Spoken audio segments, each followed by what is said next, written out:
बिस्मिल्लाहिर्रहमानिर्रहीम। अस्सलाम वालेकुम ख़वातीन और हज़रात, मैं हूं आपका अपना जुनैद सलीम और आप देख रहे हैं इंसाफ डिजिटल।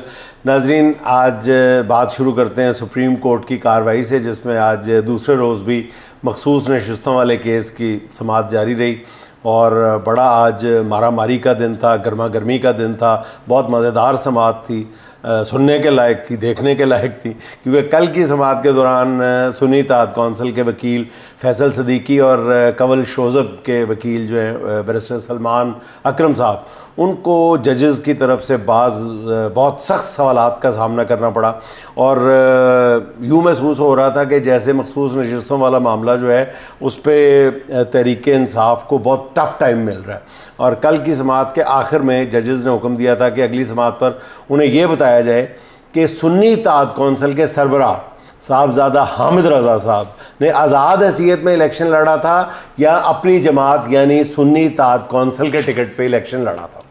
अच्छा, इस मौके पे जजेस ने ये रिमार्क्स दिए थे कि अगर साहबजादा हामिद रज़ा ने इलेक्शन आज़ाद हैसियत में लड़ा था तो उनका केस ही ख़त्म हो गया, यानी ये पूरा जो मामला है ये उनके ख़िलाफ़ जाएगा।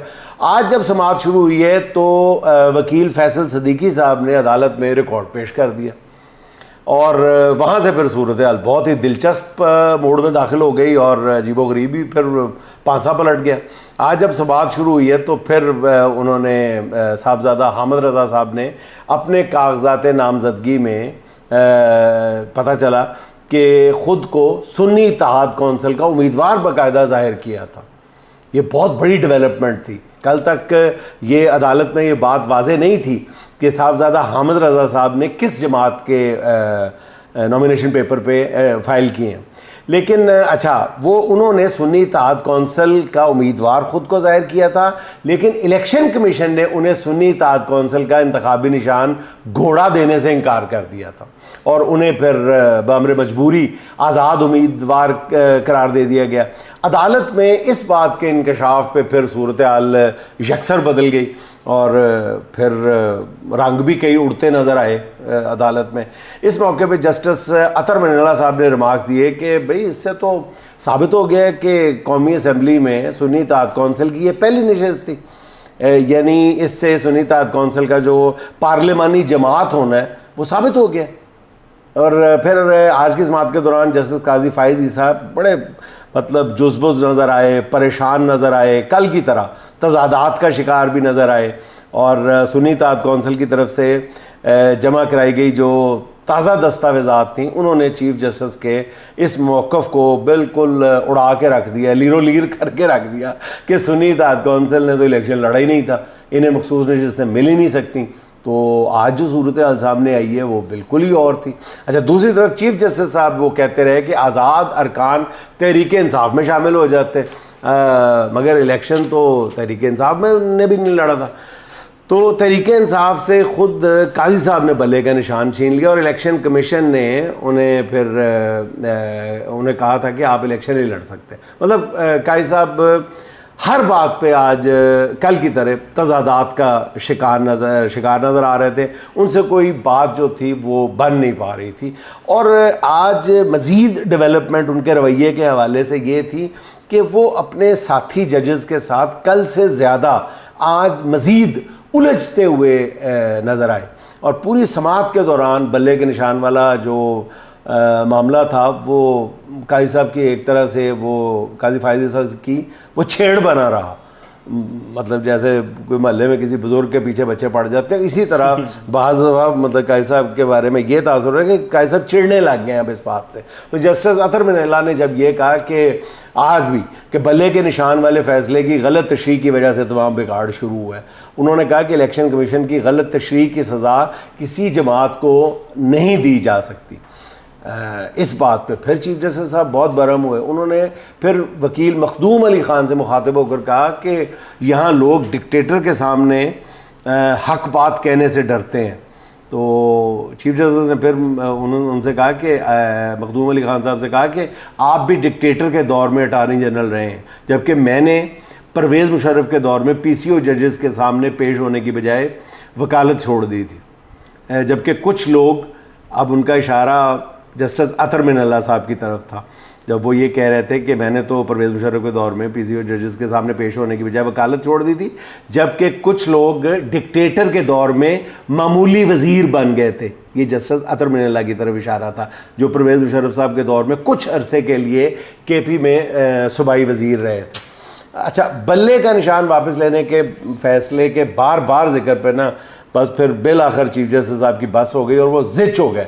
एक मौके पे तो मतलब उन्होंने चीफ साहब ने यहाँ तक कह दिया कि फ़ैसले के असरात हो सकते हैं, मगर ये बल्ले के निशान का केस नहीं, ये इंट्रा पार्टी इलेक्शन ना कराने का केस था।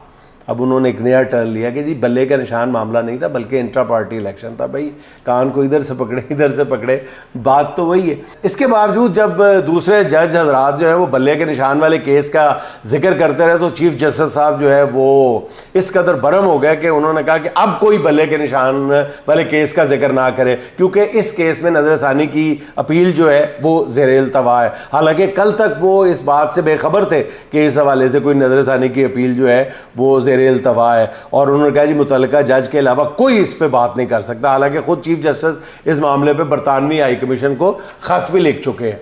अच्छा, जिसमें वो अपने फैसले का दिफा करते हुए नज़र आ रहे हैं। अच्छा, आज की समाअत के दौरान जस्टिस अतर मिनल्ला, जस्टिस मंसूर अली शाह, जस्टिस मुनीब अख्तर और जस्टिस आयशा मलिक, जिनकी मैं बहुत इज्जत की, जस्टिस आयशा मलिक साहबा को मैं सच्ची बात है इस केस से पहले सिर्फ कॉरपोरेट मैदान में समझता था कि वो अथॉरिटी समझी जाती हैं, लेकिन वो आइनी अमूर की भी गज़ब की माहिर साबित हुई हैं। मैंने पिछले 1-2 केसेस में देखा है जस्टिस आयशा मलिक साहबा के जो एटीट्यूड और रिमार्क्स सुने हैं तो वो गज़ब के, वो उन्होंने फैसले जो तहरीर किए वो भी बड़े ज़बरदस्त हैं। अच्छा, आज की उन्होंने जो इन 5 जजेस ने जो रिमार्क्स और कानूनी सवालात उठाए थे, उनसे इलेक्शन कमीशन के वकला बहुत परेशान थे। बाकायदा उनकी परेशानी जो थी वो उनके चेहरों पे नज़र आ रही थी।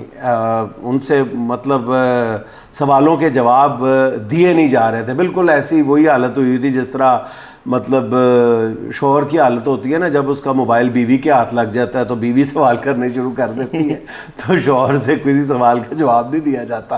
तो यही हाल आज इलेक्शन कमीशन के वकील का भी था।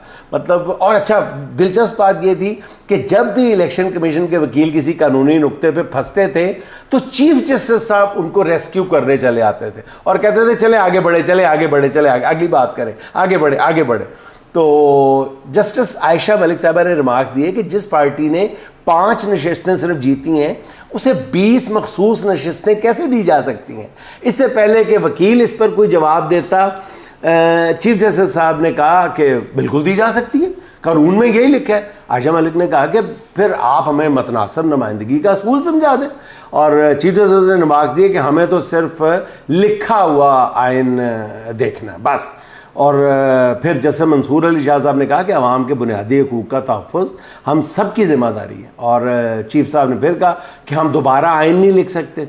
मंसूर अली शाह साहब ने चीफ जस्टिस साहब से कहा कि आप जिस तरह आइन को देखते हैं मैं ऐसे नहीं देखता। एक मौके पे तो इस सारी बहस से यूँ महसूस हो रहा था कि खुदा न खास्ता कोई जजेस आपस में ना लड़ पड़े, इतनी ज़्यादा गर्मा गर्मी हो रही थी। तो फिर इस मरहले पर जस्टिस या अफरीदी साहब ने कहा कि मेरा ख्याल है कि अब हमें चाय का एक कप पीना चाहिए, जिस पर अदालती कार्रवाई में वक्फा कर दिया गया। अच्छा, ब्रेक के फ़ौरन बाद कार्रवाई दोबारा शुरू हुई तो जस्टिस अतर मिनल्ला साहब के रिमार्क्स ने एक बार फिर सारों को हैरान कर दिया।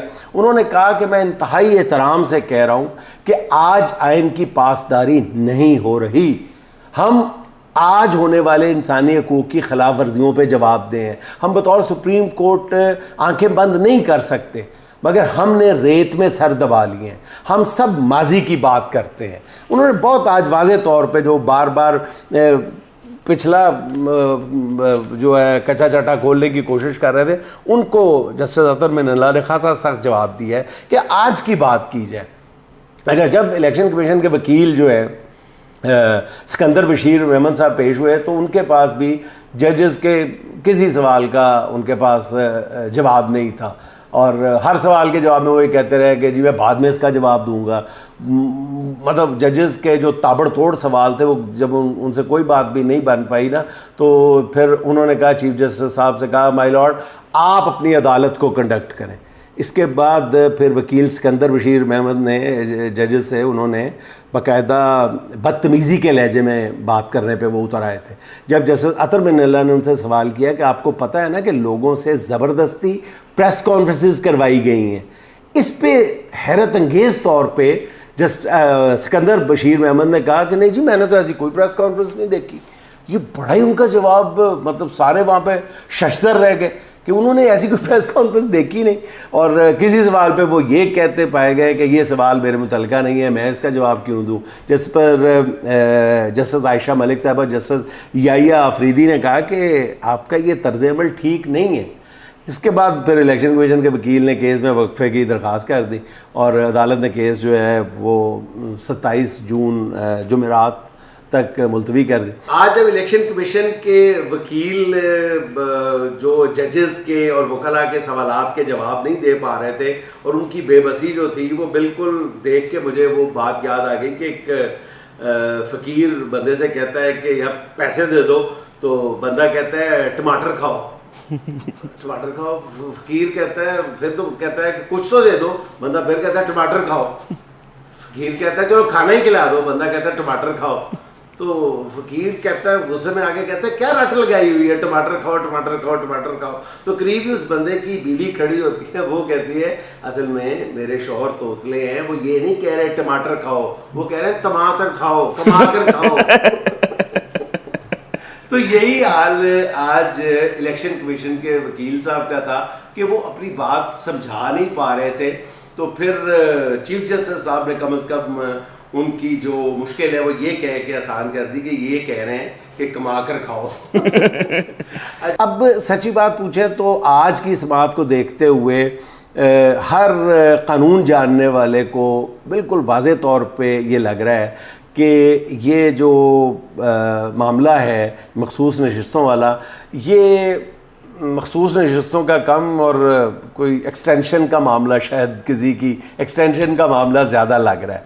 जजेस बाकायदा इख्तलाफात का शिकार नज़र आए और मेरे ख़्याल में इस केस में मुत्तफ़िका फ़ैसला जो है उसकी उम्मीद कम है, क्योंकि अब तक की समाअत के दौरान 9-10 जजेस की पोजीशन बिल्कुल वाज़ेह है और जो फ़ैसला भी आएगा वो 2 या 3 जजेस की राय से आएगा। उनका फ़ैसला जो है वो डिसाइड करेगा कि ऊँट किस करवट बैठता है। अच्छा जी, अब बात कर लेते हैं शर्मनाक और गलीज़ केस, जिसको मैं बाबांगे दोहल कहता हूँ, डंके की चोट पे कहता हूँ। इंतहाई शर्मनाक है, जो हमारे पूरे ये जो हमारा निज़ाम इंसाफ है उस पर नहीं बल्कि पूरे माशरे के मुंह पे थप्पड़ है, वो है इद्दत केस, जिसमें आज सज़ा मुअत्तली की अपील पर फ़ैसला हो गया है लेकिन महफूज कर लिया गया। एडिशनल सेशन जज मजोका साहब की अदालत में पहले इमरान खान के वकील बैरिस्टर सलमान सफदर साहब ने दलाइल दिए थे और अपने मखसूस और जानदार अंदाज में उन्होंने 2.5 घंटे तक दलाइल देते हुए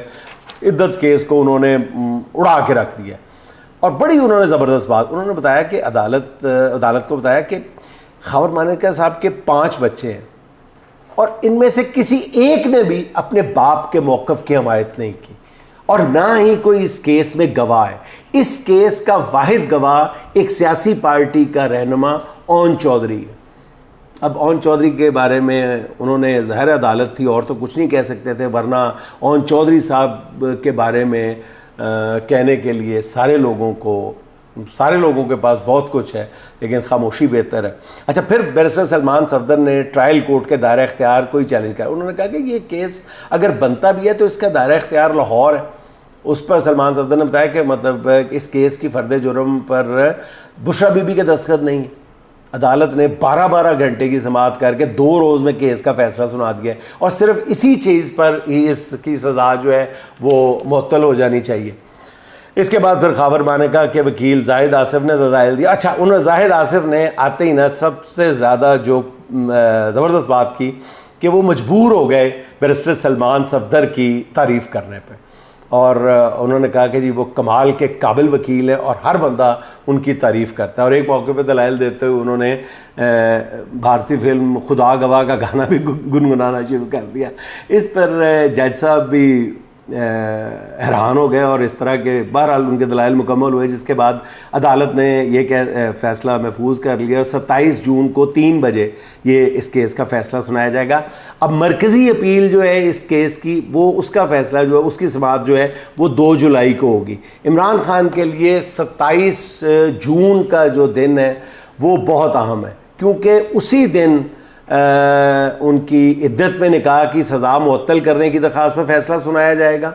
और अहम यह है कि अगर तो सज़ा मुअत्तली की दरख्वास्त खारिज हो गई तो फिर तकरीबन 1 माह मज़ीद चलेगा ये केस। लेकिन अगर सज़ा मुअत्तल हो जाती है तो फिर देखना ये है कि खान साहब की कौन से नए मुकदमे में गिरफ़्तारी डाली जाती है, क्योंकि इद्दत केस आखिरी केस है जो इस वक्त तक कायम है, जिसमें सज़ा कालअदम या मुअत्तल होगी। अब ज़रा ये बताते हैं कि तोशा खाना के इस नए केस में इमरान खान की गिरफ़्तारी का ज़्यादा इम्कान है, जिस पे वट्टे डालने की कोशिश की जा रही है, उसको वज़नी बनाने के लिए कोशिश की जा रही है। और इसी हवाले से नाज़रीन एक और भी आपको ख़बर देता चलूँ कि ये जो इलेक्शन ट्रिब्यूनल जिस अंदाज में चल रहे हैं, उसके बाद नून लीग की हाई कमान ने ये फ़ैसला किया है कि फार्म 45 और 47 जिन के मामला जो है इस्लामाबाद में और लाहौर में तो कर नहीं सकते, इस्लामाबाद की 3 नशस्तों से जो नून लीग के MN फॉर्म 47 पे जीते हुए हैं, 45 पे हारे हुए हैं, वो एहतजाजन एक तरह से इस्तीफ़ा दे दें। नून लीग इससे 2 फ़ायदे हासिल करना चाहती है। एक तो इस्टेब्लिशमेंट पे दबाव डालेगी कि अगर ये सिलसिला शुरू हो गया तो फिर ये रुकने का नहीं है, और दूसरा अदालतों पे भी दबाव डालने में कामयाब हो जाएगी। तो अभी तक इस पे हतमी फ़ैसला नहीं हुआ, लेकिन मेरे ज़रा ये बताते हैं कि इस बात का गालिब इम्कान मौजूद है। नवाज़ शरीफ साहब इस बात के हक़ में हैं कि इन तीनों नशस्तों से नून लीग एहतजाजन इस्तीफ़ा देते हैं। तो देखिए आगे चल के क्या होता है। तो नाज़रीन आज की आखिरी बात 2 अशार सुन लें शुएब बिन अज़ीज़ साहब के। अब आँख लगे या न लगे अपनी बला से, अब आँख लगे या न लगे अपनी बला से, एक ख्वाब ज़रूरी था सो वो देख लिया है। बहुत हो सूरज है सहर ही से मेरे साथ सफ़र में, क्या मेरी तरह ये भी तुझे ढूंढ रहा है। क्या कहने, क्या जानिए क्या जुल्म असीरों पे हुआ है, क्या जानिए क्या जुल्म असीरों पे हुआ है, जंजीर की आवाज़ भी जंजीर बपा है। वाह क्या कहने, क्या जंजीर की आवाज़ भी जंजीर बपा है। नाज़रीन खुश रहें, खुश रखें। आपसे मुलाकात होगी इंशाअल्लाह अगले व्लॉग में। अल्लाह।